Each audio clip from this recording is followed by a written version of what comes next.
Vou falar hoje sobre um dos temas que eu escolhi para me dedicar ao período que eu estou aqui no Senado, vou falar sobre os partidos políticos. Já fiz alguns pronunciamentos aqui, especialmente sobre um projeto de compliance que está tramitando, e hoje eu vou aceitar uma provocação do jornalista Clóvis Rossi e vou repercutir o seu artigo Economia 4.0 e Políticos 0.0. Eu me incluo também nesses políticos e vou aceitar essa provocação com o objetivo de alguma maneira, provocar os partidos políticos a se atualizarem com o que está acontecendo no mundo. O jornal Folha de São Paulo, em sua edição do último dia 11 de fevereiro, traz importante artigo do colunista Clóvis Rossi, intitulado Economia 4.0 versus Políticos 0.0, no qual chama a atenção para o fato de estar em curso em todo o mundo uma instigante e assustadora revolução industrial que não entra na agenda política brasileira. Ao ler o referido artigo, fiz algumas reflexões que gostaria de compartilhar com Vossas Excelências, pois considero que esta Casa deve possuir papel fundamental na definição dos objetivos nacionais estratégicos e na formulação de políticas públicas. Nesse sentido, é verdadeiramente fundamental que atentemos para essa nova fase da Revolução Industrial, batizada de Indústria 4.0, e para as implicações que ela trará para todos nós num futuro não muito distante. São alterações tão profundas, senhor presidente, na produção industrial que, em pouco tempo, tornarão obsoletas as nossas indústrias. Depois do fordismo, do taylorismo, da automação e da robótica, agora começamos a experimentar uma integração das tecnologias digitais e uma fusão entre os mundos físico e virtual, criando sistemas denominados de cyberfísicos ou ciberfísicos. As principais tecnologias envolvidas nesse processo são o Big Data, a Internet das Coisas, a robótica avançada, a impressão 3D, a manufatura híbrida, a computação em nuvem, a inteligência artificial e os sistemas de simulação virtual. As transformações produzidas por essas tecnologias acontecem numa velocidade muito grande, o que demanda uma atenção permanente daqueles que estão em posições de liderança, o que inclui, obviamente, a classe política. No já mencionado artigo, o colunista alerta para o perigo que estamos correndo diante da realidade que nos é imposta pela indústria 4.0, confrontada com a obsolescência de nossa classe política. Para ele, não apenas os políticos brasileiros são do século passado, mas também a agenda política do nosso país. Cita como exemplo a reforma da Previdência, principal tema do noticiário político dos últimos meses, assunto que já deveria ter sido encerrado no século passado. Enquanto aqui ainda estamos nos ocupando de assuntos que já deveriam estar resolvidos há muito tempo, a Alemanha, Japão, China e Estados Unidos possuem uma política governamental para os próximos 10 ou 20 anos, visando lidar com os desafios impostos pela indústria 4.0, pela economia 4.0. Desafios como, por exemplo, a questão da geração de empregos, que acabamos de ter notícias de que o desemprego não está regredindo, ele continua firme, continua alto, continua inaceitável, né? É fato que a automação do trabalho por máquinas inteligentes será cada vez mais intensificada, o que reforçará uma tendência já em andamento, a do divórcio entre emprego, produtividade e criação de riqueza.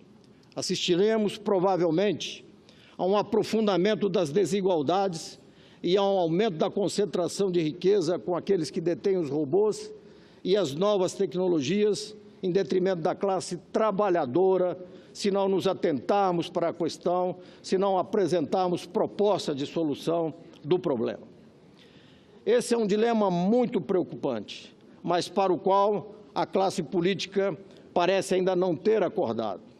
A pergunta é: será que teremos o futuro de um país como a Alemanha, o Japão e a Noruega, ou um futuro no atraso e na miséria? Isso depende das decisões que tomarmos agora. Temos tido um sistema político viciado, cheio de mazelas, de patrimonialismos, de práticas comprometidas com o atraso. Nossos partidos são meras ficções jurídicas, fragilmente definidos do ponto de vista ideológico e, na grande maioria das vezes, estamos com os olhos voltados apenas para os interesses regionais, com horizontes definidos, no máximo, até as próximas eleições. Talvez por esse motivo, Clóvis Rossi escreve que não somos nem políticos 2.0, somos políticos 0.0, porque não temos agenda para o futuro, e isso precisa e deve mudar com urgência. Não concordo plenamente com o articulista, mas precisamos avançar firmemente. Em primeiro lugar, na educação, como todos falam aqui, mas não devemos nos limitarmos somente aos discursos. Devemos ter ações, devemos ter entregas, devemos cuidar que obtenhamos melhores resultados que estamos tendo. A educação, todos repetem, é a base para o futuro. Precisamos preparar nossas crianças e nossos jovens para a realidade que se avizinha com a indústria, com a economia 4.0. Estudos do Manpower Group, empresa de consultoria que atua na área de recursos humanos, mostram que 65% dos empregos que a geração Z terá ainda não existem. Estamos falando aqui da nossa juventude, pessoas nascidas entre 1998 e 2010. Então, não podemos continuar ensinando como no século passado. E se olharmos para as profissões já existentes, veremos uma defasagem muito grande entre o que é ensinado e a realidade do mercado. Vejam, por exemplo, o que acontece na minha área de engenharia. Um aluno entra em 2018 na faculdade e mesmo que a instituição esteja muito bem equipada, a dinâmica da tecnologia é tão rápida que, quando ele se formar, já estará desatualizado. Para reduzir essa distância da realidade, as universidades precisam se aproximar das empresas. As empresas precisam se tornar laboratórios das universidades. No Brasil, parece que temos certo pudor em fazer essa aproximação entre empresas e escolas, entre as classes produtoras e a academia, coisa que não acontece, por exemplo, nos Estados Unidos, onde uma parte do salário do professor é paga pela universidade em que leciona, e a outra parte vem das empresas para as quais ele encaminha, ele supervisiona os seus alunos. Na Alemanha, parte do dia, o engenheiro fica na empresa e, no restante do tempo, fica na universidade. Esses são bons exemplos que estão aí e podem ser seguidos. Além de modernizar nosso sistema político e priorizar a educação como fator-chave do nosso desenvolvimento, outra peça fundamental é a formulação de uma agenda de médio e longo prazo, que defina objetivos, prioridades e políticas públicas diante da nova realidade que nos é apresentado pela economia 4.0. Nesse sentido, tenho a informação de que a Confederação Nacional da Indústria está preparando um conjunto de propostas e ações que serão apresentadas. O conjunto será apresentado aos candidatos à presidência da República nas próximas eleições. Segundo a CNI, são medidas que deverão estimular e apoiar a adoção de tecnologias digitais pela indústria brasileira.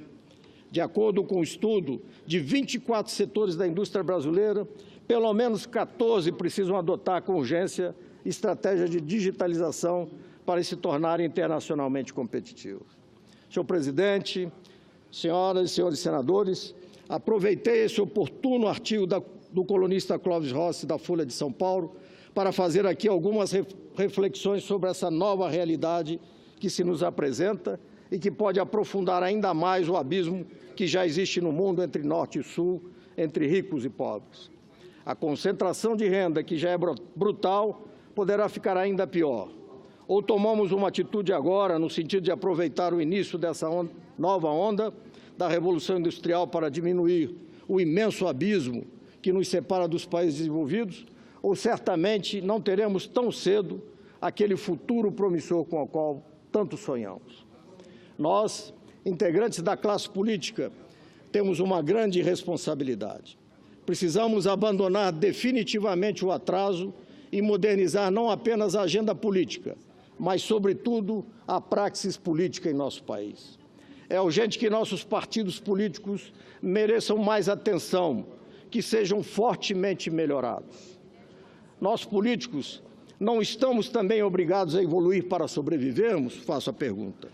O que temos feito para reverter a insatisfação dos eleitores representados com seus representantes? Aumentar o fundo eleitoral? É isso que fizemos? Estabelecer um prazo longo para conter a nossa irresponsável e irracional proliferação de partidos políticos?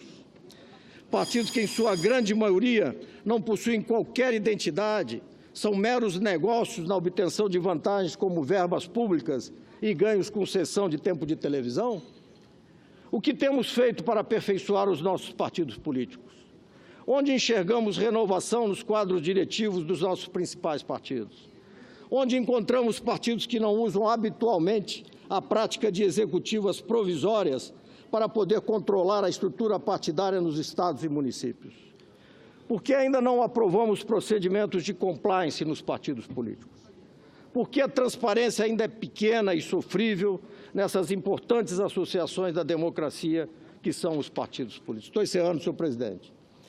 Precisamos nos preocupar, propor, discutir, aprovar novos rumos, novos meios, novos procedimentos para a política, com o objetivo de acompanhar a evolução que acontece na economia mundial. Já avaliamos as iniciativas da democracia participativa.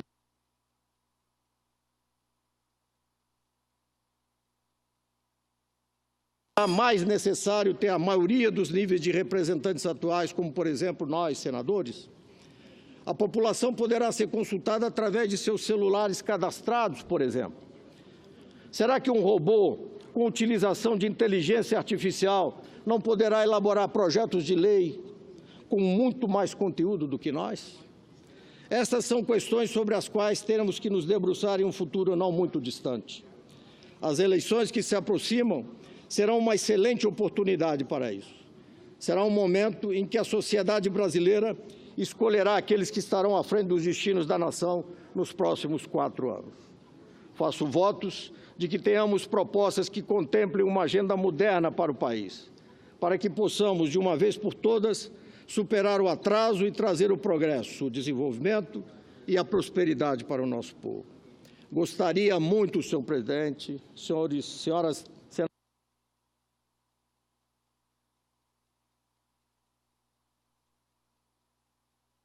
a 4.0 e também da política 4.0. Era o que eu tinha a dizer. Muito obrigado.